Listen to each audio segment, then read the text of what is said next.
Bueno, me gustaría que me acompañaran a la primera carta de Samuel, capítulo 16.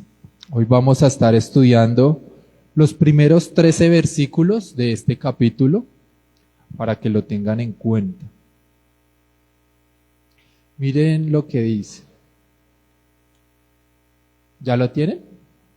¿Sí? Primera de Samuel, capítulo 16.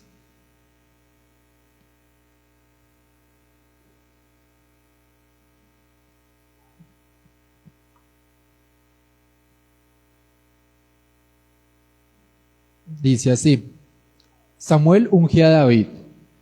Dijo Jehová a Samuel: ¿Hasta cuándo llorarás a Saúl, habiéndolo yo desechado, para que no reine sobre Israel? Llena tu cuerno de aceite y ven. Te enviaré a Isaí de Belén, porque de sus hijos me he provisto de rey. Y dijo Samuel: ¿Cómo iré? Si Saúl lo supiera, me mataría. Jehová respondió: Toma consigo una becerra de la vacada y di: a ofrecer sacrificio a Jehová he venido. Y llama a Isaí al sacrificio, y yo te enseñaré lo que has de hacer, y me ungirás al que yo te dijere. Hizo pues Samuel como le dijo Jehová, y luego que él llegó a Belén, los ancianos de la ciudad salieron a recibirle con miedo, y dijeron: ¿Es pacífica tu venida? Él respondió: Sí, vengo a ofrecer sacrificio a Jehová. Santificados y venid conmigo al sacrificio. Y santificando él a Isaí y a sus hijos, los llamó al sacrificio.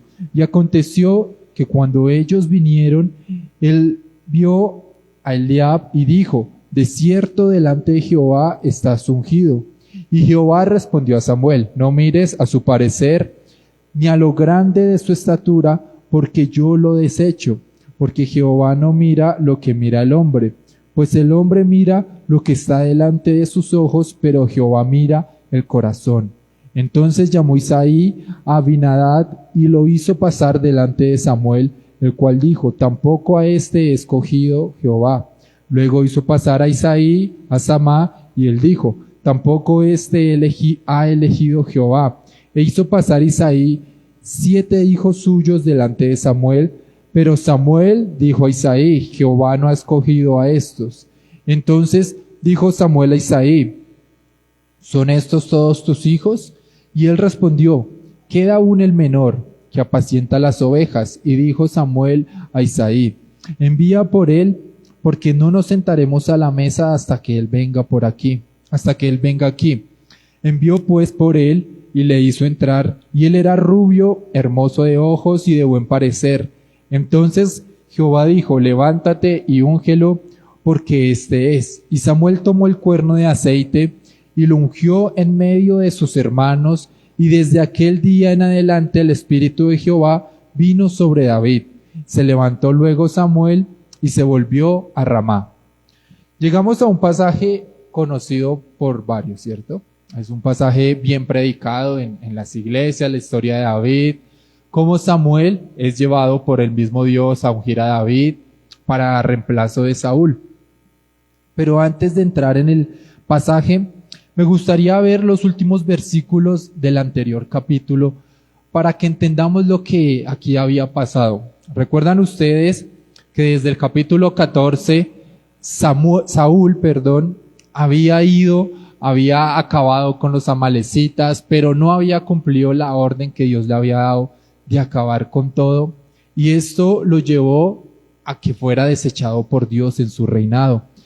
El capítulo pasado vimos cómo esto se cumplía, y en estos últimos versículos, si quieren leamos desde el 32, desde el 32, que es como la conclusión del pasaje anterior. Miren lo que dice: Después dijo Samuel: Traedme a Gad, rey de Amalec. Y Agad vino a él alegremente, y dijo a Gad: Ciertamente ya pasó la amargura de la muerte.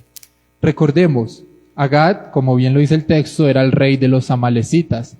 La orden para Saúl había sido destruir todo, absolutamente todo. ¿Qué hizo Saúl? Él guardó las mejores vacas, las mejores ovejas, él guardó lo mejor del ganado para tenerlo para sí. Y le perdonó la vida al rey del pueblo. Les decía yo que en ese entonces tener al rey de algún pueblo conquistado como su sirviente era como símbolo de un trofeo. Posiblemente Saúl hizo esto para inflar su ego, ¿no? Veíamos en el capítulo 14, nos lo enseñaba Lorena, cómo él antes había hecho una estatua y todo. ¿Sí recuerdan ese pasaje? Y aquí llega Samuel y le dice, ya al final de todo, ya le había dicho, ya Dios te desechó a toda tu descendencia del reinado, ya no vas a ser más rey de Israel. Pero esto como que no le importó mucho a Saúl. Lo importante es que Samuel viniera delante del pueblo para aparentar que Saúl como rey estaba bien. Y llegamos a este pasaje, versículo 33. Y luego Samuel dijo, como tu espada dejó a las mujeres sin hijos, así tu madre será sin hijo entre las mujeres. Y entonces Samuel cortó en pedazos a Gad delante de Jehová en Gilgal. Y se fue luego Samuel a Ramá, y Saúl subió a la casa de Gabaa de Saúl. Y nunca después vio Samuel a Saúl en toda su vida, y Samuel lloraba a Saúl. Y Jehová se arrepentía de haber puesto a Saúl por rey sobre Israel. Un pasaje muy triste, ¿cierto? ¿Cómo termina el reinado de Saúl? En desobediencia, aún así él no se arrepintió de su pecado. Tuvo que venir Samuel y terminar lo que se le había encomendado a Saúl. Uno dice, pero Samuel, ¿cómo vino a degollar, cierto, al rey de Agag? Entendiendo el contexto, Samuel estaba obedeciendo lo que Dios le había dicho. Saúl no había obedecido esto. Y sin embargo, a pesar de todo, este último versículo me sigue impactando. Y nunca después vio Samuel a Saúl en toda su vida.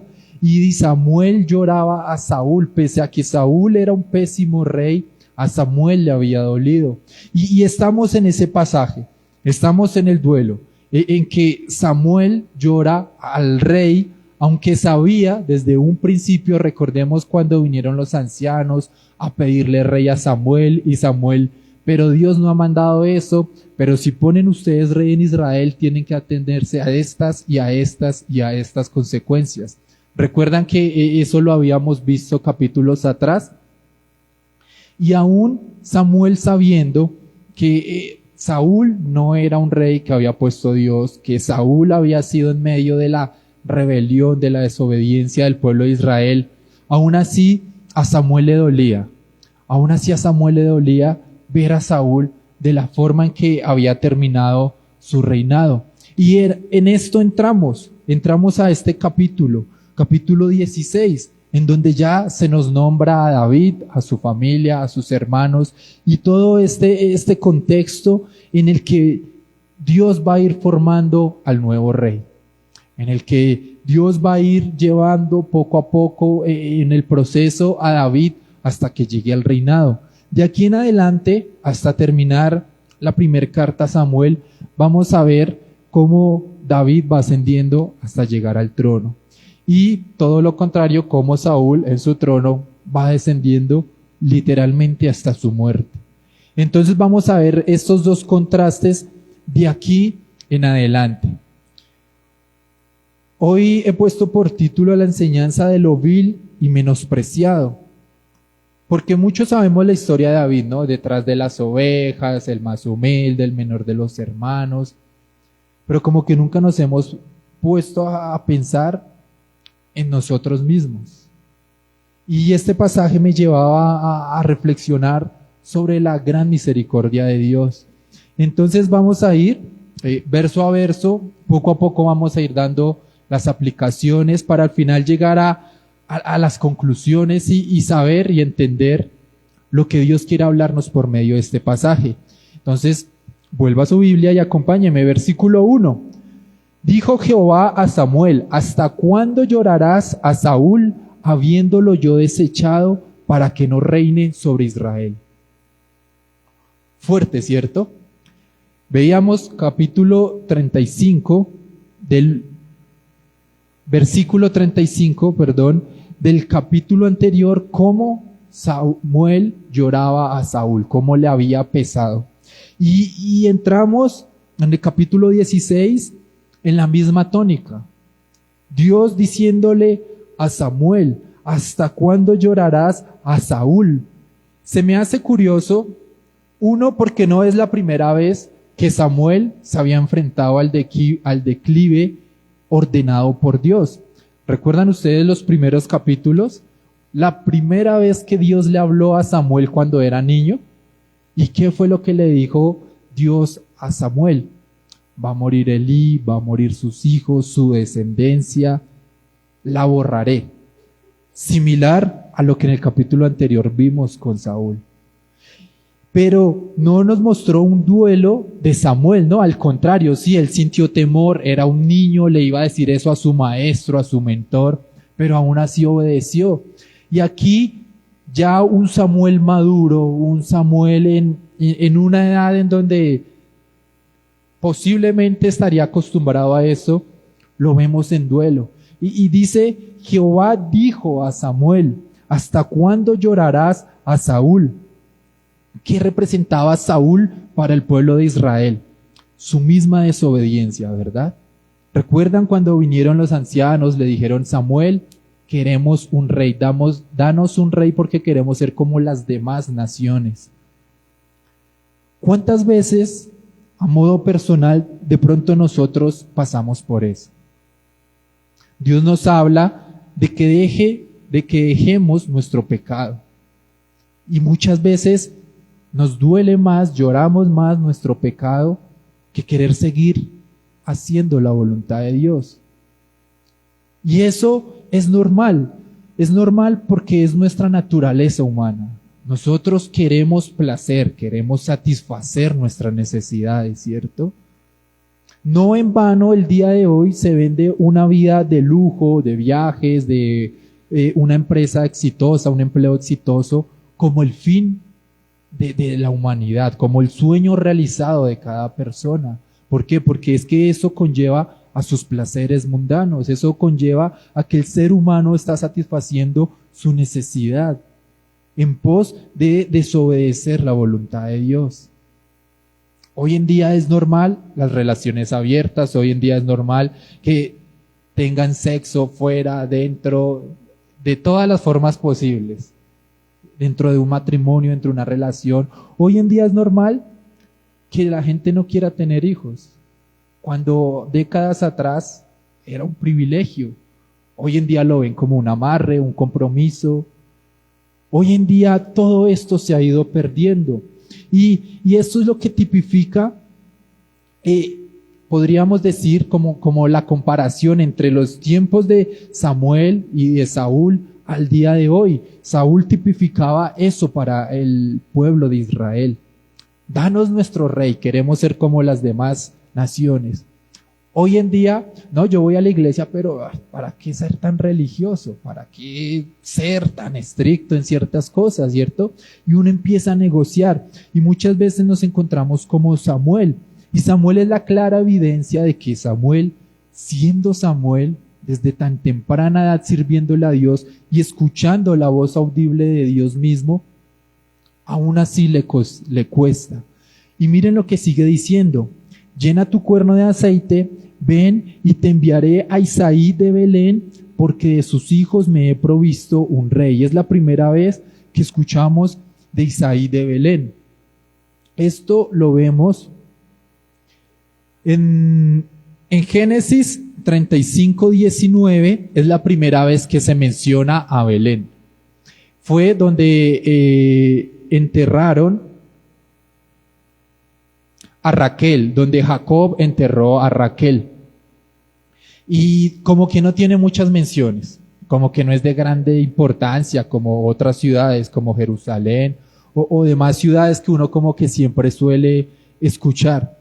Esa es la primera vez que se menciona a Belén en la Biblia, en Génesis 35:19.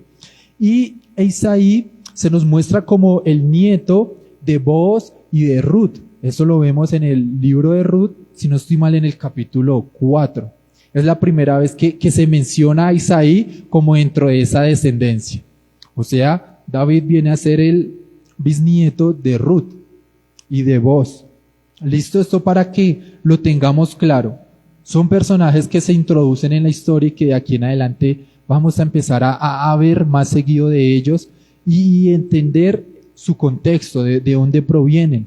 Entonces vemos esas dos situaciones en solo el versículo 1, ¿cierto? En cómo Samuel sigue en ese duelo, porque Dios había desechado, en pocas palabras, el ídolo que el pueblo de Israel se había construido. Un rey que los librara en las guerras como todas las demás naciones. Y podemos hacer ese paralelo a nuestra vida personal. ¿Cuántas veces seguimos llorando por algo que Dios nos dice que no lo tenemos que seguir haciendo y seguimos ahí? Como que sí, como que no, como que entramos, como que no dejamos entrar, como que no avanzamos, como que ahí. Y esa es la vida del ser humano, luchar con sus debilidades y con sus pecados. Por eso es que cada domingo venimos a buscar de Dios. Si no necesitáramos de Dios, pues no le buscaríamos. Pero es parte de nuestra naturaleza. Entender que toda la vida, así como Samuel, vamos a luchar con nuestra propia naturaleza, con querer hacer lo que nuestros deseos se desaten. Es por eso que cada vez es más normal que la gente más adulta, quieran parecer de 15, de 20, porque es lo que vende hoy en día la sociedad, ¿no? Y eso es lo que muchas veces nuestros deseos se camuflan y queremos ser como los demás. Y eso era lo que quería ser el pueblo de Israel. Versículo 2. Y dijo Samuel, ¿cómo iré? Si Saúl lo supiera, me mataría. Jehová respondió, toma contigo una becerra de la vacada y di, a ofrecer sacrificio a Jehová he venido. Qué curioso, ¿cierto? Qué curioso porque leíamos en el contexto del pasaje anterior cómo había finalizado. Nos muestra un Samuel que cortó al rey Agag en pedazos. Ahora, Dios mismo le está diciendo, y le está diciendo, alístate, vamos a pasar el duelo de Saúl, vamos a levantar un rey, ahora conforme a lo que yo quiero, ya no a lo que el pueblo quiera. ¿Y qué dice Samuel? Tengo miedo de que Saúl me haga algo. Qué curioso, ¿cierto? Vemos la debilidad de Samuel en estos dos versículos como no la habíamos visto en los anteriores capítulos. Siempre vimos un Samuel determinante, aún de niño. La noticia que le tenía que dar a Elí no era fácil y aún así él lo hizo. Después hizo todo lo que Dios le había mandado, ¿no? Aparentemente. Pero aquí vemos como las flaquezas de Samuel. Y curioso que ya sea un Samuel de avanzada edad, un Samuel maduro, un Samuel acostumbrado a escuchar la voz de Dios y aún así flaqueó. Un Samuel temeroso, aunque sabía que Dios mismo le había mandado, como que le daba miedo hacer la voluntad de Dios. Como que sí, yo voy, pero ¿y si pasa esto? ¿Y si pasa lo otro? Dios, ¿qué pudo haber dicho ahí? Cállate y ve, ¿cierto? Obedece. Soy yo el que te está mandando.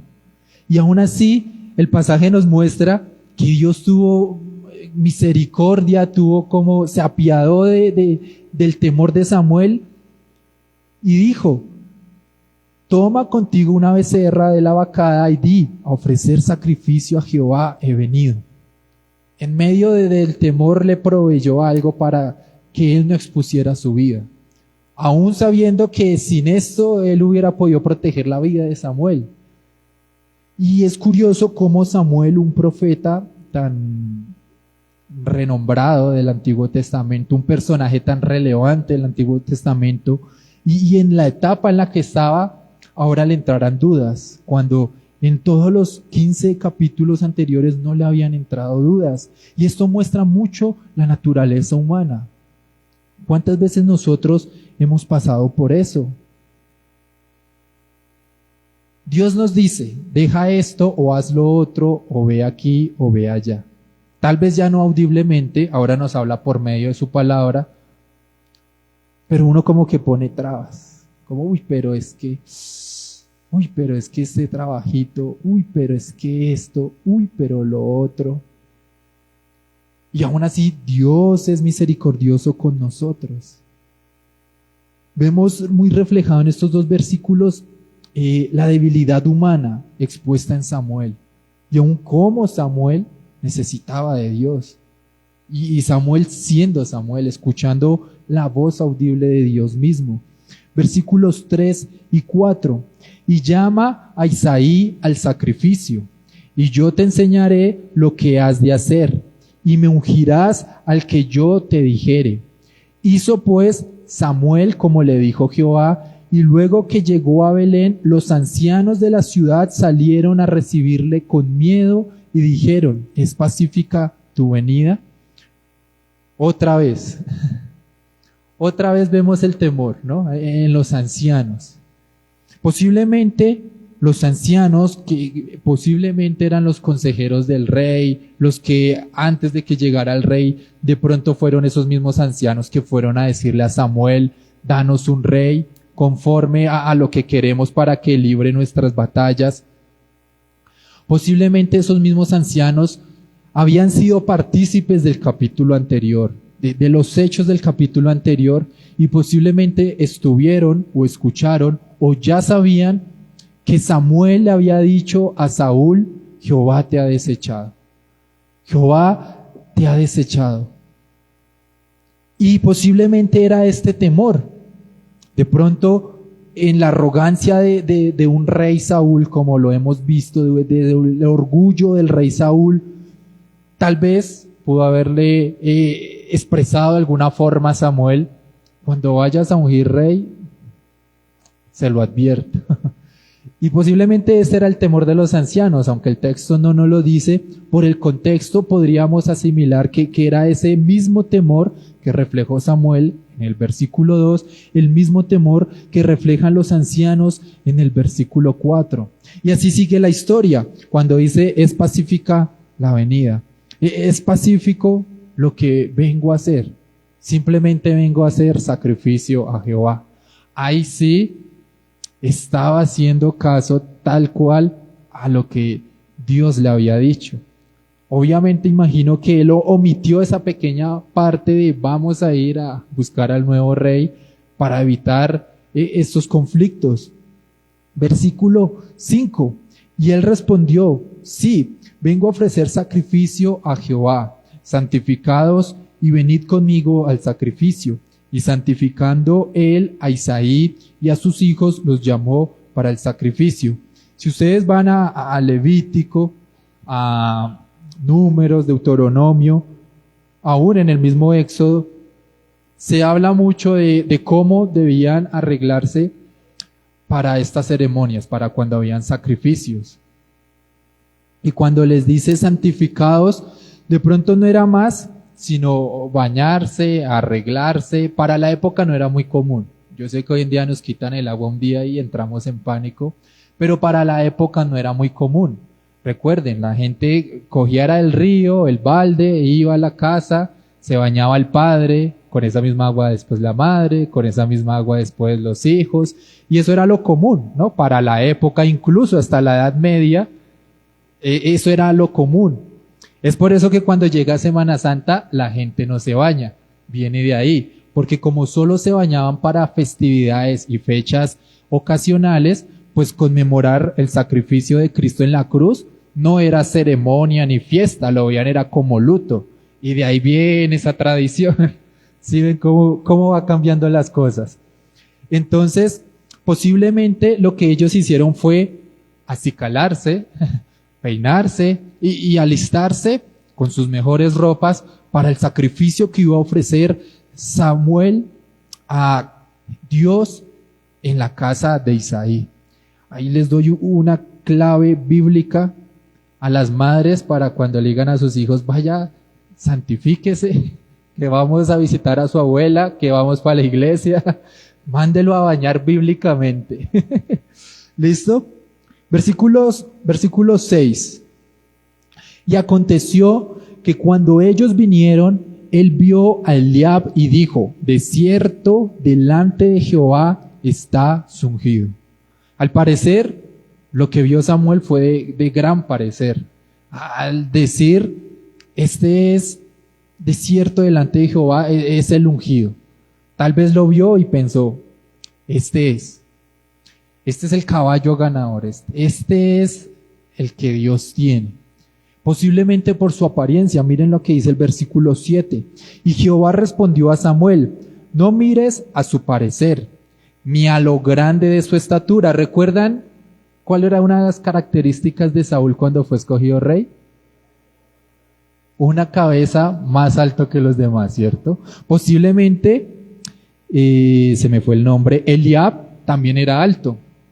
Y Samuel, acostumbrado a ver a Saúl a su altura, de pronto, otro man alto, otro man de 2,5 metros. Un LeBron James tal vez vio ahí, 2,10.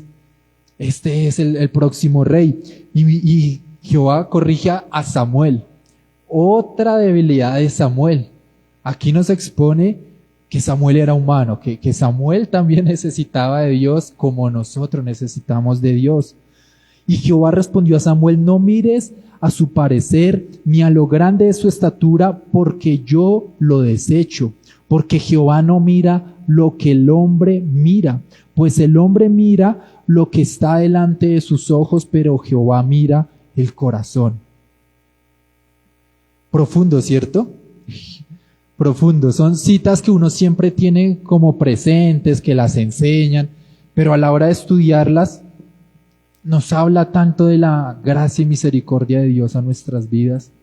Porque podríamos decir, pero Cristian siempre nos ha dicho que el corazón es engañoso, que no nos fiemos del corazón, porque aquí dice que Jehová lo que mira es el corazón. Un poco contradictorio, ¿cierto? Pues aquí lo que está haciendo, la traducción más precisa de esto es que Cristo mira el interior de la persona. Bueno, Dios en este caso. Aquí todavía no se había revelado Cristo. Dios mira el interior de la persona. Y obviamente uno lo asocia al corazón, ¿no? A los pensamientos, a todo esto. A la paz mental que está tan de moda hoy en día. Uno lo asocia a eso. Dios mira la condición interna del hombre. Acompáñenme a 2 pasajes que esto lo pueden explicar mucho mejor. En Hechos,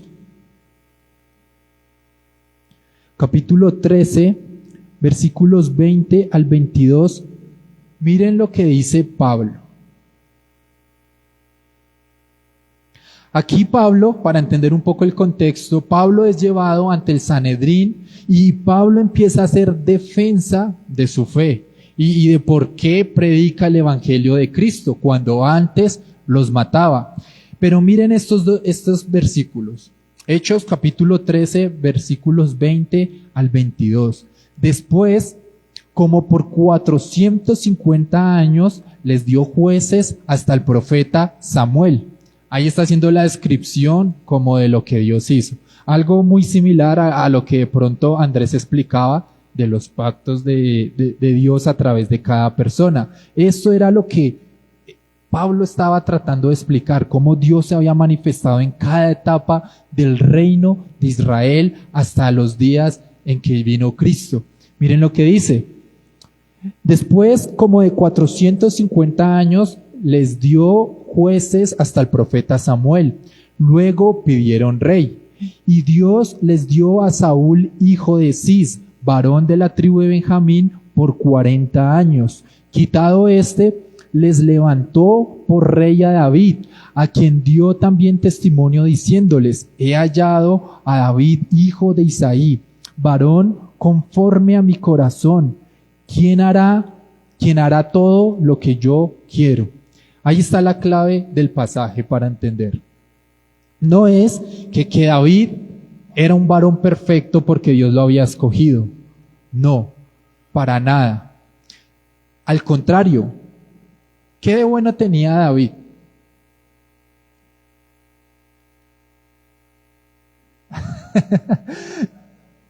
Difícil empezar a pensar, ¿cierto? Uno como, bueno, David, el hombre conforme al corazón de Dios, lo describe la escritura y lo estamos leyendo. ¿Y qué de bueno tenía David? Curioso, ¿cierto? Y entonces, ¿por qué en Samuel está diciendo yo veo es lo interno, el corazón del hombre? ¿Recuerdan el Salmo 51? Mientras callé mi pecado, mis huesos se envejecieron. Y a través de los salmos vemos lo bueno de David, el arrepentimiento, el saber que su reinado no dependía de él, el saber que lo que él hacía en varias ocasiones, más adelante lo vamos a seguir viendo, cómo David no le daba pena glorificar a Dios delante del pueblo, contrario a lo que hizo Saúl, ¿cierto? Saúl quería guardar las apariencias. Samuel le dijo, has sido desechado por Dios.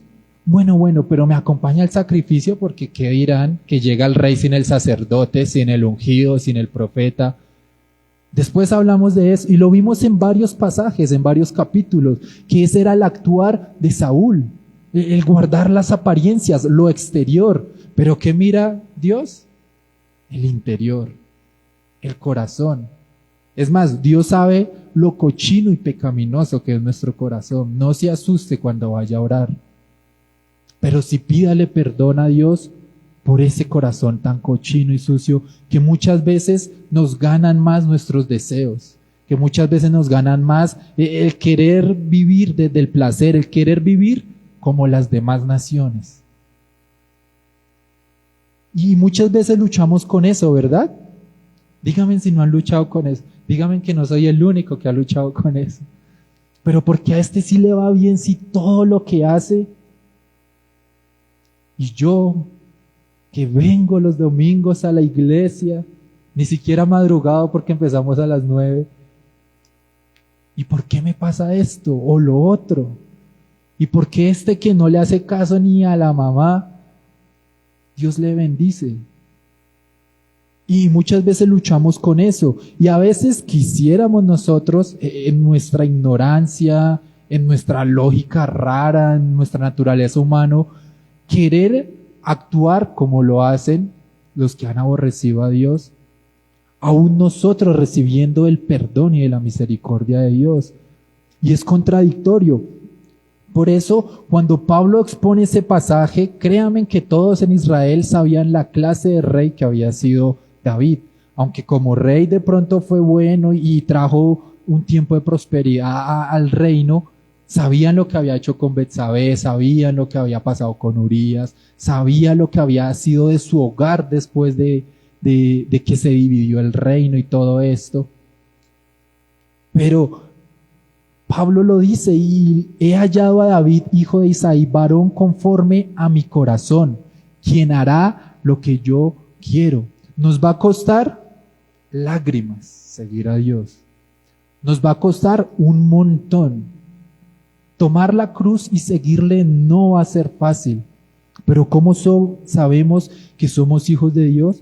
Por querer agradar a Dios antes que a los hombres, antes que a mi esposa, antes que al esposo, antes que a los padres, antes que a los compañeros de trabajo, antes que a los mismos hijos. Querer agradar a Dios. ¿Va a ser fácil? No. Léanse el Salmo 51. David estaba destrozado por haberle fallado a Dios, cosa que no vemos en Saúl por ningún lado. Esa era la diferencia. Ahora sí entienden por qué David era conforme al corazón de Dios, porque siempre reconoció su pecado delante de Jehová. Y en medio de su pensar raro, lo que él quería era hacer la voluntad de Dios en su familia, en su pueblo. Y eso es lo que nosotros deberíamos buscar hacer hoy en día. No es que vengamos a la iglesia porque somos perfectos.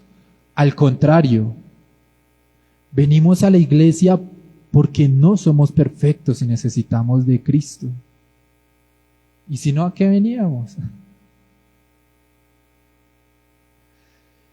Volvemos a nuestro pasaje. Samuel, capítulo 16, versículo 7. Miren algo curioso. Samuel se dejó llevar de las apariencias.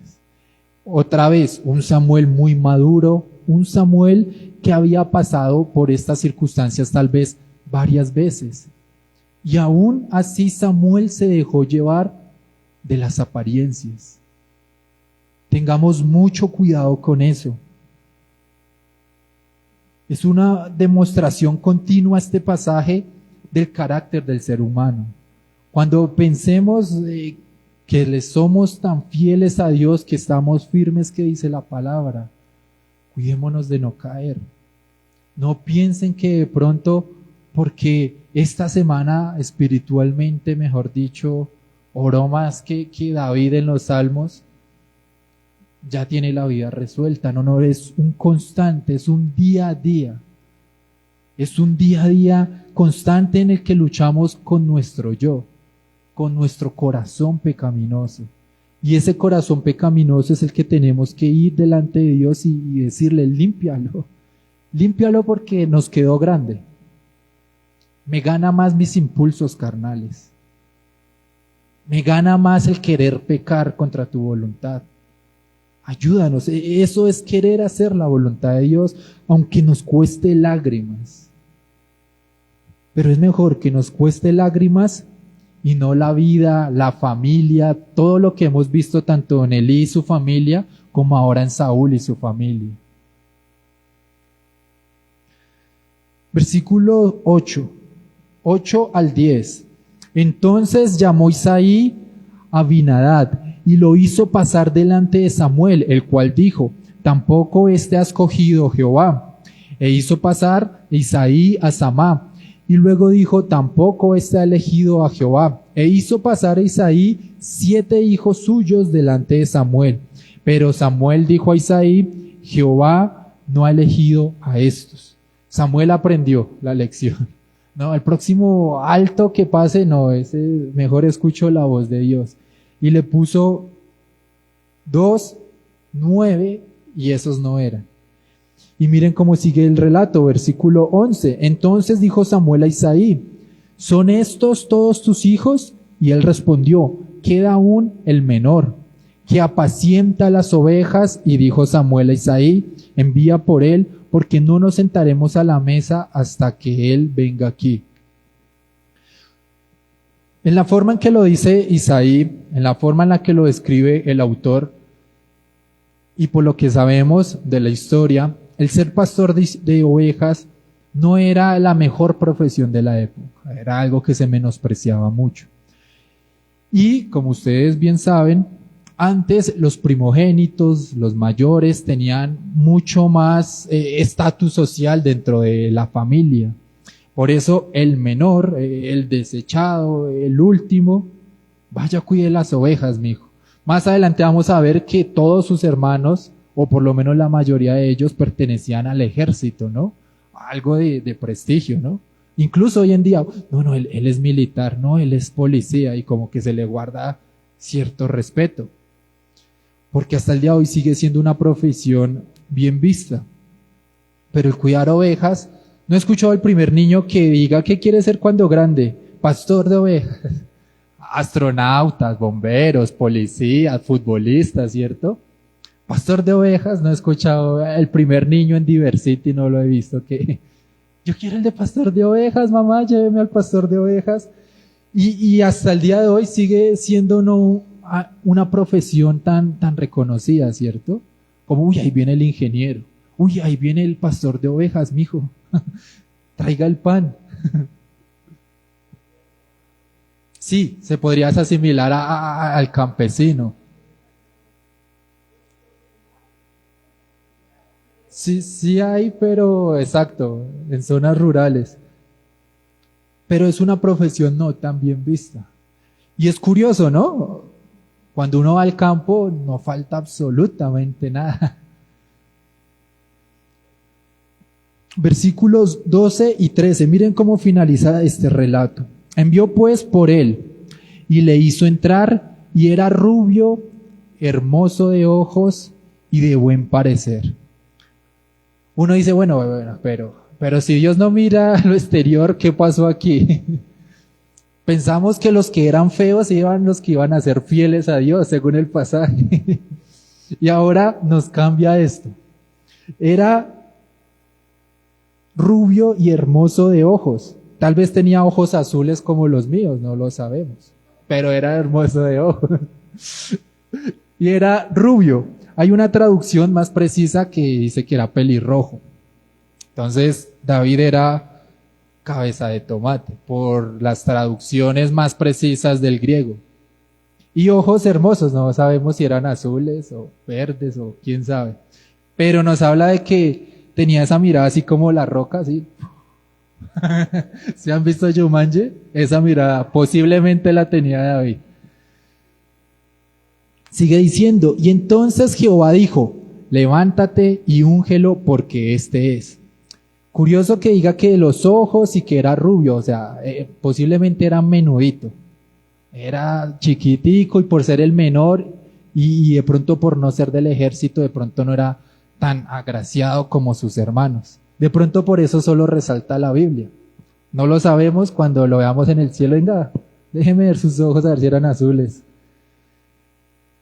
Algo curioso es como cierra este pasaje. Versículo 13, y Samuel tomó el cuerno de aceite y lo ungió en medio de sus hermanos, y desde aquel día en adelante el Espíritu de Jehová vino sobre David, y se levantó luego Samuel y se volvió a Ramá.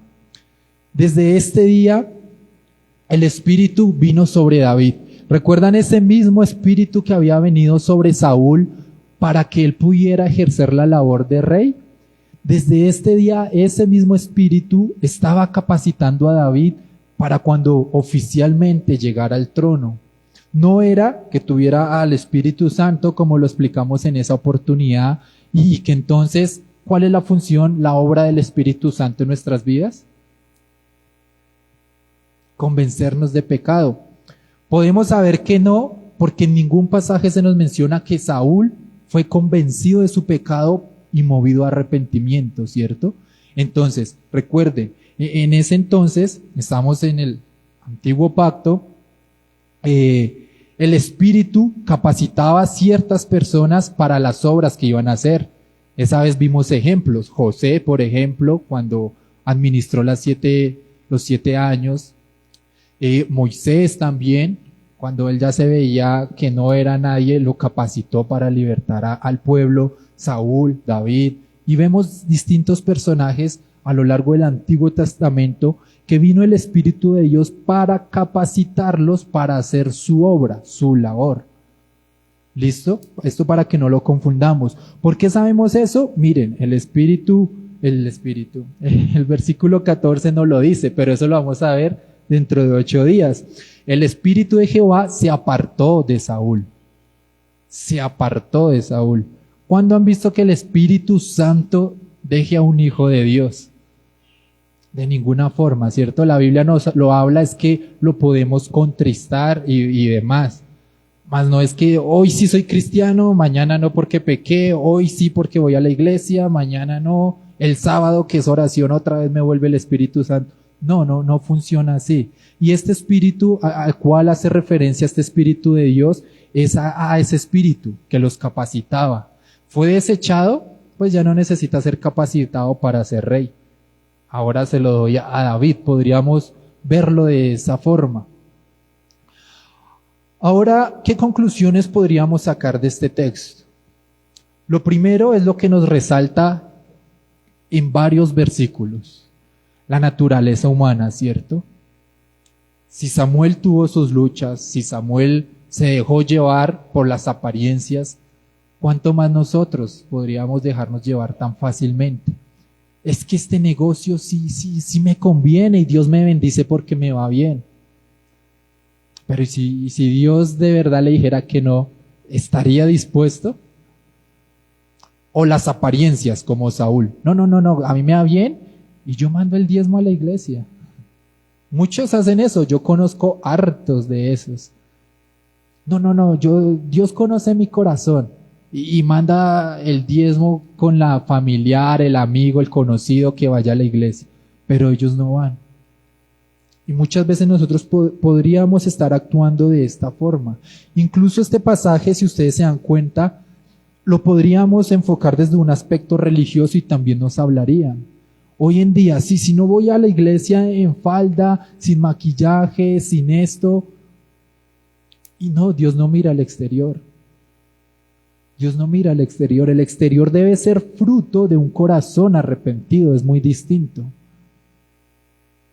Pero Dios no habla de eso. Dios no, aquí en este pasaje no nos habla si tal vez David hacía sacrificios al día, cuántas veces oraba. No, no, no. Simplemente nos habla de eso. Y por lo que vimos en Hechos, Pablo lo explica muy bien. Era un rey que quería hacer la voluntad de Dios con sus luchas, como todos los humanos. Pero aún así la Biblia lo resalta como alguien conforme al corazón de Dios. Qué bonito fuera que de aquí a un mañana en nuestras lápidas nos pusieran eso, ¿cierto? Era un pésimo cocinero, pero se esforzó por hacer la voluntad de Dios. ¿Cierto? Que tal vez nosotros nos esforzamos por buscar nuestra profesión, por ser alguien en la vida. ¿Y qué tal el solo ser alguien en la vida, el propósito con el que Dios nos hizo, sea hacer su voluntad? Donde Dios nos ponga, detrás de las ovejas, de ingenieros, de presidentes, donde Dios nos ponga, hacer la voluntad de Dios antes que agradar a los hombres. Podríamos sacar una de esas conclusiones, ¿verdad?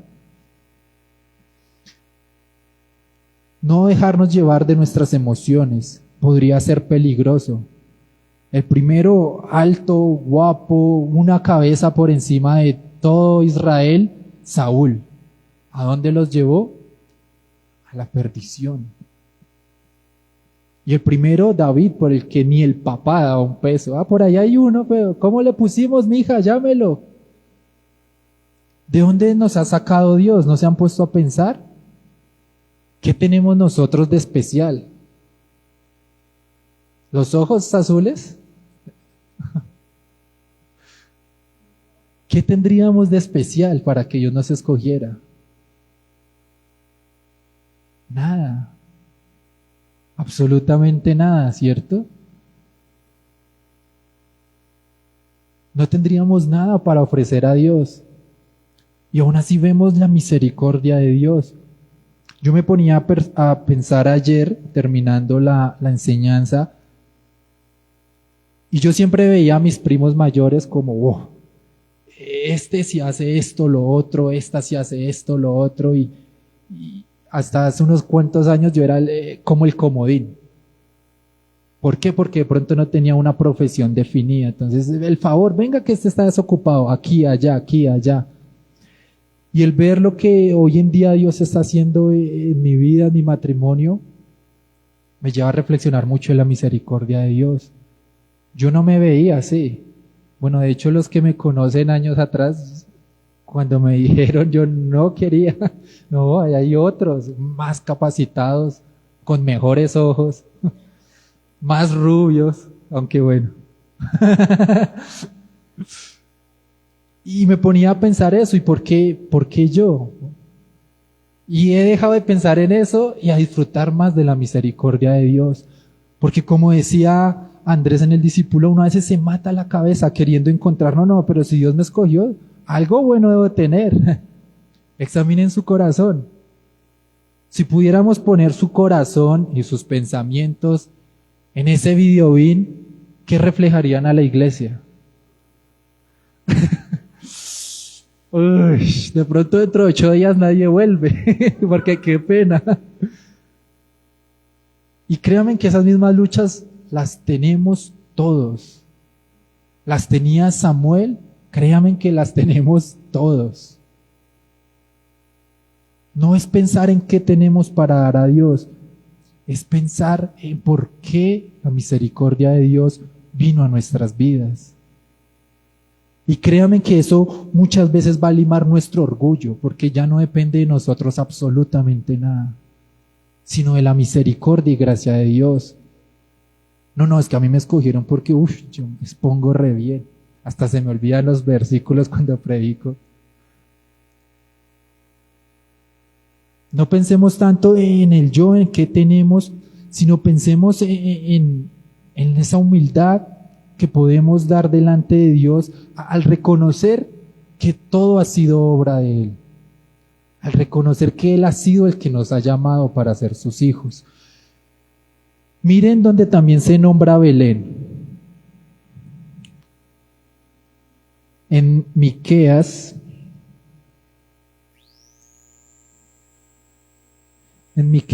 capítulo 5, versículo 2, miren lo que dice. Pero tú, Belén Efrata, pequeña para estar entre las familias de Judá, de ti me saldrá el que será Señor en Israel.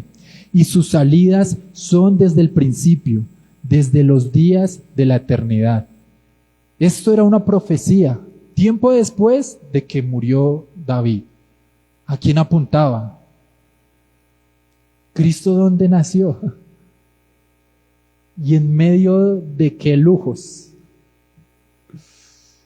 Si Cristo, pudiéndolo haber tenido todo, con humildad vivió una vida de carpintero, nació en un pesebre, vino de una ciudad tan insignificante, y esa ciudad solo por David y Cristo. Del resto, si ustedes ven la Biblia, nadie más la nombra. Si Cristo con humildad, ¿cuánto más nosotros? Y miren cómo Lucas entiende esto. Lucas, que no era judío, lo entiende. Y Lucas, que siendo de gran reputación, porque posiblemente era médico, y esa sí ha sido una profesión que toda la historia ha sido muy respetada. Miren lo que escribe Lucas capítulo 16, versículo 15.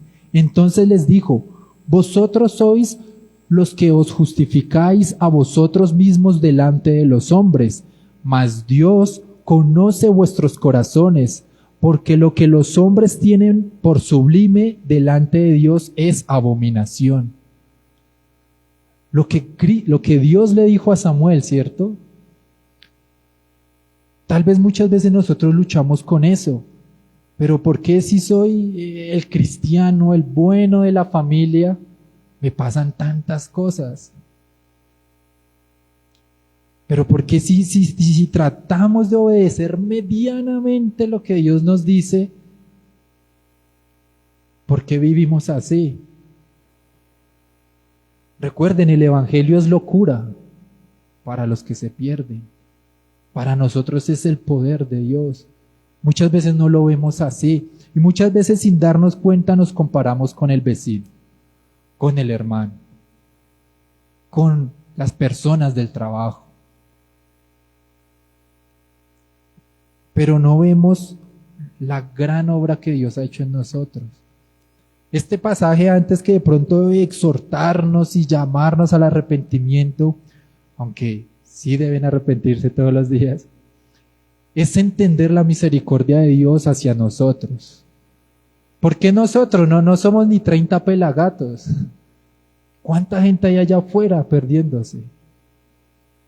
Creyendo y viviendo cosas sublimes aparentemente. Y nosotros desechados por la sociedad. Es que no se puede invitar a jugar fútbol el domingo porque la iglesia no lo deja, se lo prohíbe el pastor. ¿Y cuántas veces hemos sido rechazados por nuestra fe, por tratar de obedecer medianamente lo que Dios nos dice? Este pasaje es de consolación, hermanos. En alguna oportunidad, créanme, todos hemos estado detrás de las ovejas como David, y Dios extendió su misericordia para darnos salvación. Si fuéramos al cementerio y si los muertos hablaran, ¿cuántos hubieran deseado esa oportunidad? Vamos a orar. Señor, hoy venimos delante tuyo, Padre.